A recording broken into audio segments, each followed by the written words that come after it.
បាទជំរាបសួរពុកម៉ែបងប្អូនបាទថ្ងៃនេះមកបង្ហាញពីរបៀបនៃការបាទបណ្ដុះដើមក្រូចឆ្មាណាបាទហើយគេធ្វើរបៀបម៉េចនេះផ្លែណាបាទអញ្ចឹងខ្ញុំអត់បានកាត់វីដេអូកណិតទេបាទខ្ញុំធ្វើបញ្ជាក់ឲ្យពុកម៉ែបងប្អូនបានមើលពេញតែម្ដងបាទដើម្បីមើលទៅគឺចេះធ្វើតែម្ដងបាទអញ្ចឹងមេឃដែលក្រូចឆ្មាដែលយើងយកមកហ្នឹងគឺយើងត្រូវសម្អាតបាទស្លឹកវាឬបន្លែហ្នឹងបាទកាត់សម្អាតចឹងមកបាទហើយប្រវែងផុនវាគឺយើងយកមកចាអាមកនេះប្រវែងហ្នឹងមកបាទប៉ុណ្ណឹងជាការស្រោចណាអានេះដូចគ្នាដែរបាទយើងសម្អាតវាចឹងមកហើយចាំបាច់ទៅសម្អាតបាទបើយើងដាក់ទាំងថ្មីទាំងស្មោងទាំងទៅវាមិនល្អមើលណាវាពិបាកយល់បាទវាក្រិចបាទយើងកាត់បង្ហាញចឹងមកដើម្បីឲ្យបងប្អូនដឹងប្រវែងហើយស្លឹករបស់វាក៏អាចបណ្ដុះបានដែរបងប្អូនបាទ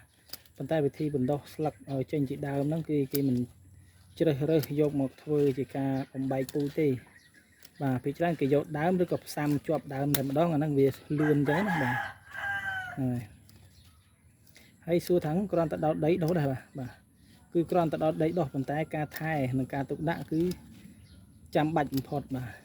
ទការទុកដាក់និងការថែហ្នឹងណាបាទ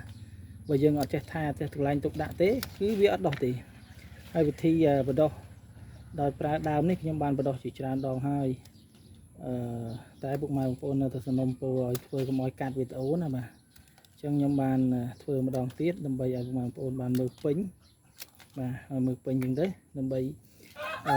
ដឹងថារបៀបធ្វើបែបម៉េចបាទពីដើមមកធ្វើម៉េចអីម៉េចចឹងណាហើយឲ្យខ្ញុំនឹងជួយប្រាប់ពីរបៀបថែទាំរហូតដល់ចេញឫសច្រើនម្ដងណាបាទអញ្ចឹងវីដេអូនេះគឺខ្ញុំថតភ្លាមខ្ញុំនឹងផុសភ្លាមហើយបើសិនណាវាដល់ពេលវេលាទៅចេញឫសខ្ញុំនឹងថតនៅពេលដកមិនវីដេអូបញ្ចូលគ្នាដើម្បីដាក់ឲ្យពេញឲ្យពុកម៉ែបងប្អូនបានមើលតែម្ដងបាទអញ្ចឹងយើងសម្អាតដើមអញ្ចឹងមកបាទហើយបញ្ជាក់បាទកំពុងម៉ែបងប្អូនមានបន្ទាលកតុយកពើណាយើងលាបបន្ទាលកតុយពើទៅដើម្បីអាហ្នឹងគេហៅអុកមូលធម្មជាតិណាបាទអាហ្នឹងវាចេញឫសលឿនហើយបើសិនណាអត់មានទេដាក់ធម្មតាអញ្ចឹងក៏បានដែរបាទឥឡូវយើងបានដើមអញ្ចឹងហើយបាទខ្ញុំប្រាប់បន្តិចបាទដីនេះគឺដីប្រភេទដីខ្សាច់សុទ្ធឬពុកម៉ែបងប្អូនអត់មានដីខ្សាច់សុទ្ធទេយើងអាចយកដីកន្លែងដុតសម្រាមបាទដីយើងវាខ្លោចទៅថាភ្លើងណាយកមកបំបែកវាម៉ត់បាទហើយយើងស្រោចទឹកឲ្យជក់ទឹកចឹងអានេះស្រោចទឹកម្ដងហើយដើម្បីឲ្យវាក្រាបនេះដីខ្សាច់សុទ្ធមើលឃើញទេខ្សាច់សុទ្ធអញ្ចឹងយើងដាក់ចឹងទៅដើម្បីឲ្យវាជប់ទឹកហើយបន្ទាប់មកទៀតពុកម៉ែបងប្អូនមានបន្ទាលកតុយកពើនេះបន្ទាលកតុយកពើអត់ស្គាល់ហ្នឹងនេះបងប្អូនខ្លះគាត់តែថាមិនស្គាល់កសិករគឺស្គាល់ទេបាទហើយបន្ទាលកតុយកពើហ្នឹងអាឡូវេរ៉ាហ្នឹងនេះលាបគល់ចឹងមកបាទលាបចឹងមកហើយយើងដោតបាទលាបបែបហ្នឹងមកហើយយើងដោតចឹងមកបាទដល់រៀងជ្រៅទេបងប្អូនបាទនេះប្រភេទដើមដែលអាចចេញឫសលឿនកម្លាំងណាបាទនេះអសស្ពុតឆ្នោតនេះណាបាទហើយខៀវក្នុងនេះណាអាហ្នឹងបដោះទៅគឺឆាប់ចេញឫសបាទដាក់តែ20ថ្ងៃទៅ25ថ្ងៃហ្នឹងគឺចេញឫសតែម្ដងចេញត្រួយចេញអីហើយបើដើមតូចចេះពេលខ្លះក៏ចេញលឿនពេលខ្លះក៏អត់ចេញក៏ងាប់ដែរបាទដោយសារការថែទាំយើងមិនល្អអញ្ចឹងណាដាក់ត្រូវពលឺថ្ងៃខ្លាំងហ្នឹងហើយដល់50ថ្ងៃទេចឹងទៅអញ្ចឹងយើងលាបចឹងមកហើយយើងដោតចឹងមកជាការស្រេចទេបងប្អូនឃើញទេបាទអញ្ចឹងគឺវាស្រួលហើយនេះដើមតូចមួយទៀតនឹងថែមមួយទៀតអាដើមនេះក៏ឆាប់ចេញដែរបងប្អូនបាទដោយសារអីវាខ្ចីមែនតែវាកម្លាំងហើយមើលកម្លាំងធម្មតាបាទនេះបាទនេះមើលឃើញអត់ទេបងប្អូនអើយនេះឆ្ងាយពីនេះដើមកម្លាំងអញ្ចឹងវាមានកម្លាំងគេមើលតំណឹង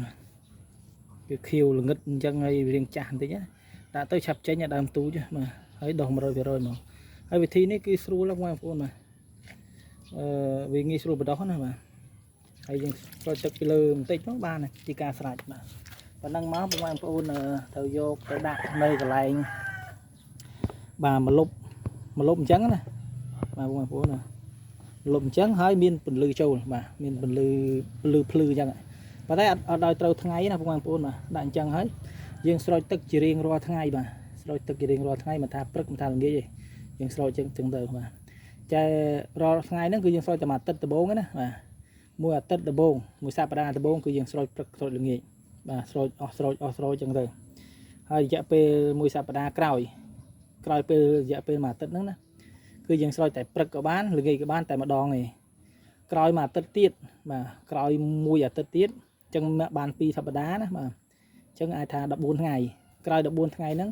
យើងចាប់ផ្ដើមផ្ដាច់ទឹក2ថ្ងៃស្រោចម្ដងឬ3ថ្ងៃស្រោចម្ដងធ្វើអញ្ចឹងរហូតដល់ចេញឫសតែម្ដងបាទករណីខ្លះគឺវាសោះទឹកបាទសោះដីនេះសោះជាតិទឹកខ្លាំងពេកយើងស្រោចបាទយើងស្រោចឲ្យមាន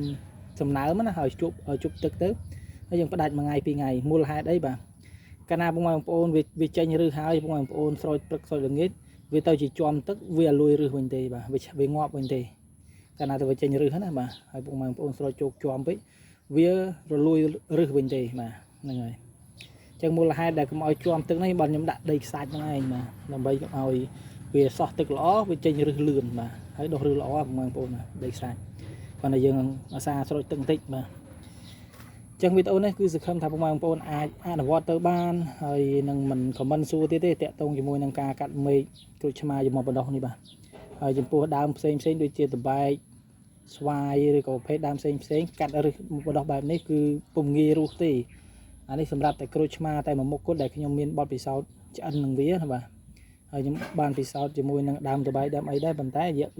កាលវាយូរបាទព្រោះថានេះមួយអាទិត្យពីរអាទិត្យចេញឫសអញ្ចឹងអានោះមួយខែឯនោះបាទ